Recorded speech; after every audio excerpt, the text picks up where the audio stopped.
Eh ben, écoute, on va passer au guide pratique. Ouais. Comme tu venais pas de France, tu as peut-être pas le nombre d'heures d'avion au départ de chez nous. C'est quel type de décalage? Alors le décalage, on est sur, 6 heures à peu près, en plus de la France et effectivement sur les heures d'avion, bah, vu qu'on l'a fait au retour puisqu'on a fait, du coup Ah ben oui. Ulaanbaatar, le retour à Lyon, là on a mis c'était à peu près 15 heures de voyage. Donc on avait 2 vols, tu vois? Un vol qui s'arrêtait à Istanbul et on a dû mettre, 12 heures et 3 heures quoi, à peu près un truc, enfin peut-être 10 heures de vol et 3 heures de vol, quoi. Est-ce qu'il y a des formalités pour aller en Mongolie? Non, pas plus que ça. Bon, il y a pas besoin de visa, pas plus de formalités, d'avoir évidemment comme d'habitude un passeport, qui soit valable, voilà, moins de plus de 6 mois. Donc non, c'est assez simple, pas de problème en tout cas, pour y rentrer. Des vaccins, des trucs à prévoir pour la santé?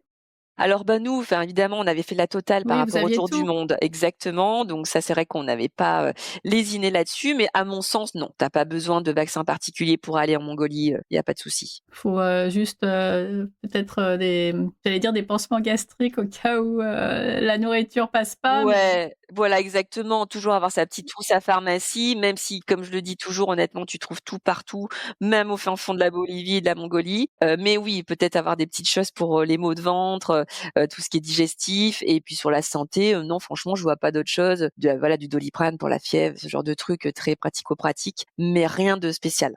qu'est-ce qu'il faut surtout pas oublier quand on va en Mongolie? Bah, moi, je pense qu'il faut quand même se prendre toujours une petite affaire, genre une polaire, parce que le soir, il fait quand même assez frais. Donc, bien prévoir sa petite tenue, je dirais chaude et puis vraiment prévoir des vêtements où tu es à l'aise.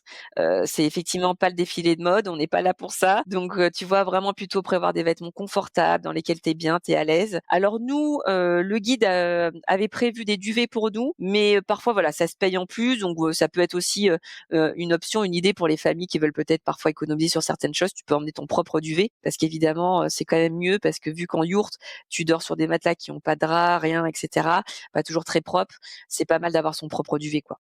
Avant, je disais l'activité à faire absolument avec les enfants, mais en fait, c'est plus l'activité que les enfants ont préférée de toute cette, aventure en Mongolie.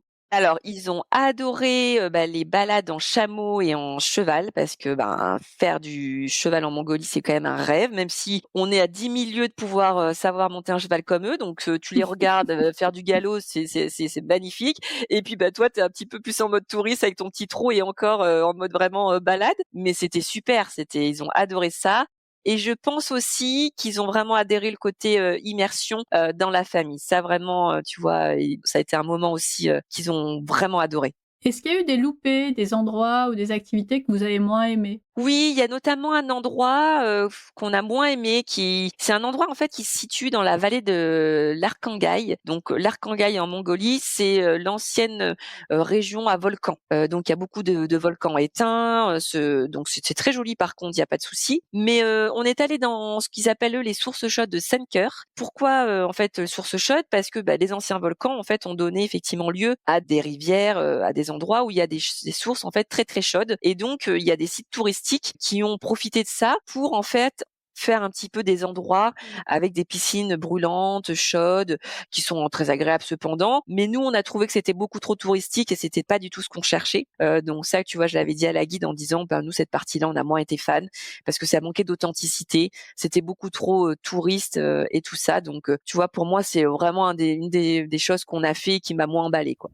Et vous en avez vu des touristes? Alors, bah, les touristes quand même, tu en as pas tant que ça. C'est quand même un Bah, c'est pays ça. ouais, c'est un pays encore qui est très peu touristique et d'ailleurs, les gens avec qui on a discuté, bah, les Mongols ou les guides touristiques nous l'ont dit, ils souffrent quand même beaucoup, du fait que, bah, le tourisme est pas assez développé encore pour eux et alors tu vois, tu croises parfois quand tu es dans les capitales de région pour faire tes courses dans les, supermarchés donc tu vois que voilà, il y a quelques touristes aussi qui font des courses avec leurs guides, et cetera. On en a vu bien sûr pendant les fêtes du Nadam et la fête du Yak parce que, ben, ça reste des endroits aussi, très appréciés, par, ceux qui font, leur voyage comme nous et puis après tu as quand même, voilà, des camps qui sont touristiques. Nous, on avait vraiment demandé à dormir chez les familles nomades. On voulait pas, dormir dans des camps de yourtes hyper touristiques, tu vois? Avec trop de confort, avec un super matelas, un super truc. C'était pas ce qu'on recherchait, mais ça existe donc tu peux aussi voyager en Mongolie en étant dans des endroits beaucoup plus, on va dire confort et luxe, mais forcément plus touristique. Mais en tout cas, c'est vrai que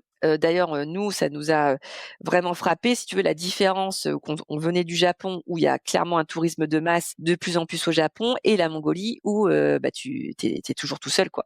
C'est Donc, clair. l'avantage, Côté sécurité, il y a pas de sujet. aucun sujet, vraiment, mais RAS complet, là-dessus, hein. Tu peux te faire attaquer par un yak, à la limite. Ouais, à la limite, mais ils ont plus peur que de toi qu'autre Oui, chose, tu c'est vois? ça! Donc, dès que tu t'approches, ils s'éloignent, donc en fait, tu risques même rien. Votre hébergement préféré, tu nous l'as dit, Ouais, la famille alors sauf nomade, si ouais. je me trompe, mais Ouais, c'est c'est 2 ça. jours avec la famille. Ouais. Ah oui, oui, oui. Est-ce qu'il y a eu un endroit où vraiment c'était, vraiment pas terrible, et vous avez moins apprécié, justement? Oh bah, oui, enfin, je pense que c'est le 1er endroit qu'on a fait à Oulan-Bator, qui était vraiment un hôtel vétuste, je te dirais même miteux, dans lequel on a été. Mauvais choix de la guide, hein, pour le coup, là. Donc là, j'avoue, quand on a démarré, on s'est dit: «Oh ouais, super». Enfin, c'était pas terrible, quoi. Donc celui-là, on n'en garde pas un bon souvenir. Bon, il y en a eu qu'un? Ouais, il y en a eu qu'un. Après, le fait de dormir dans des yourtes, ça fait partie de l'aventure et tu vois que ce soit pas très confort, pas très propre, on l'accepte. C'est pas pareil, c'est différent. Mais non, vraiment après, à chaque fois, on a toujours été très bien accueillis et même si c'est très sommaire en termes de confort, ça reste, largement, vivable, quoi. Alors les spécialités culinaires, qu'on Ah oui, rigole. alors ça, ouais, c'est marrant parce que je veux te dire, les spécialités culinaires, c'est certain que ça sera pas ce qu'on gardera en meilleur souvenir, même si c'est rigolo parce qu'on y réfléchit, parfois on revoit des vidéos qu'on a pris, on se dit: «Oh là là, oh, c'était horrible, c'était horrible». Mais là-bas, donc ce qu'il faut savoir, c'est qu'effectivement, ils font beaucoup de lait, mais ils font du lait fermenté. Donc ça n'a pas du tout le même goût que ce qu'on peut connaître, du lait fermenté de jument, du lait fermenté de yak ou du lait de yak, ce genre de choses. Donc en fait, ils boivent du lait comme ils boivent du thé ou de l'eau, en fait, toute la journée. Et même les yourtes, en fait, sentent le lait. Mais si tu veux, c'est pas le lait qu'on connaît. Ça a une C'est odeur ça. très, très, très, très forte de lait caillé. Ça a vraiment ce goût, et cette odeur. Donc déjà, tu débarques, tu sens l'odeur, tu dis: «OK, ça va être dur de goûter au truc». On l'a évidemment fait à chaque fois, en arrivant dans les familles par politesse, hein, donc on a toujours goûté. 20 fois! Oh! Bah, par politesse, tu vois? À chaque fois, on Bah, a non, goûté. mais il faut, hein, et je le ferais aussi si j'y allais parce que c'est impensable de pas le faire, mais l'angoisse! Donc l'angoisse, en effet, tu vois? Et mais bon, on l'a fait. C'est vrai que c'est vraiment pas bon. C'est vraiment, loin de tout ce que nous, on peut aimer comme goût, hein. C'est vraiment très particulier et puis après, ils déclinent ça, tu vois? Tu as des yaourts de yak, tu as des crèmes de yak. Donc la crème de yak, c'est très bizarre la texture parce qu'en fait, c'est limite de la peau de lait. Donc ça a une texture très particulière et ça, tu vois, dans toutes les yourtes, tu as de la peau de lait comme ça qui font revenir au chaud et qui gardent et qui conservent. Donc tu as beaucoup ça et puis après, au-delà de ça, sinon, ils mangent évidemment beaucoup de riz, beaucoup de légumes, mais type, carottes, pommes de terre. On n'a pas goûté, bien plus d'autres légumes, hein, tu vois? C'est quand même assez restreint et puis, en fait, c'est pas très goûteux, parce que c'est souvent très sec. Vraiment, je trouve qu'ils ont un rapport à la nourriture qui est complètement opposé au nôtre. Nous, on est dans le plaisir, dans le partage. Eux, si tu veux, tu vois, les familles mongoles ne mangent pas ensemble. Elles vont grignoter un petit truc. Nous, on n'a jamais mangé vraiment avec eux. On a mangé dans leur yourte, à côté d'eux, ils nous regardaient. Mais ils mangent pas avec nous en fait, parce que il y a pas de temps de repas où on se pose, on s'assoit, où on mange. Donc voilà, ils vont manger 2-3 trucs comme ça. Et puis donc c'est pas dans le côté plaisir aussi. C'est vraiment dans le côté, il faut se nourrir Ils ont besoin de manger pour se voilà, ils se nourrissent. et se nourrissent. Et puis surtout, nous, on y était pendant une période, estivale, mais ce qu'il faut savoir, c'est qu'il fait très froid dans ce pays l'hiver.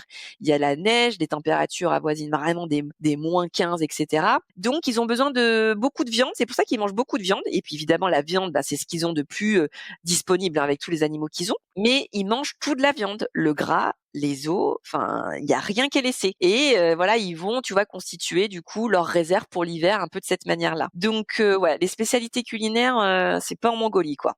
Je crois que je suis pas prête moi pour ce pays parce que, je suis végétarienne, comme je te l'ai dit. Donc déjà la viande, tu me la feras pas goûter, c'est impossible pour moi et le lait, ça fait, déjà 1000 ans que j'en bois plus, donc Ouais, je comprends. le lait d'yak, ça serait trop compliqué. Donc je pense que j'aime le côté aventurier et je sais que je ferais tout pour, m'acclimater, si j'y allais, mais il est pas en numéro 1 de ma liste, hein. Ah non, mais la nourriture, c'était dur. Ah, c'était dur. Ah franchement, on Ouais. avait vraiment faim parfois, hein, tu vois? Parce que tu mangeais à ta faim, mais c'est pas dans le plaisir, donc on en avait marre, tu vois? On se dit: «Oh, encore du riz carotte? Ouais, bah, super» et puis le matin, ils te servent du yak et du yak, alors que toi, tu rêverais, tu vois, d'une bonne brioche. Ouais, c'est pas pareil.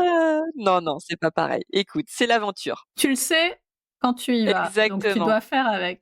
Côté budget, on s'attend à quoi? C'est pas non plus pas cher, hein, clairement la Mongolie parce que comme, effectivement, il vaut mieux essayer de faire un voyage organisé, tout de suite quand tu tombes dans le voyage organisé, c'est toujours un peu plus cher. Donc nous, tu vois, en toute transparence, on a eu un budget tout compris à peu près de 5 000 € et je compte pas le billet d'avion. Parce que ça, il est un peu inclus dans notre, tarif, TDM, tour du monde. Mais vu que tu as un chauffeur, un guide interprète, voilà, les coûts, bah, ça va très vite. Ouais, tout à fait. Pour manger du yak? En plus, tu te dis: «C'est sûr que pour manger ça, bon et dormir dans une yourte, c'est c'est pas donné l'aventure, hein». Ça m'étonne pas et en plus, ils en ont besoin de ce tourisme-là, pour développer, sans doute plein de choses. Tu participes à ça et ça, c'est bien.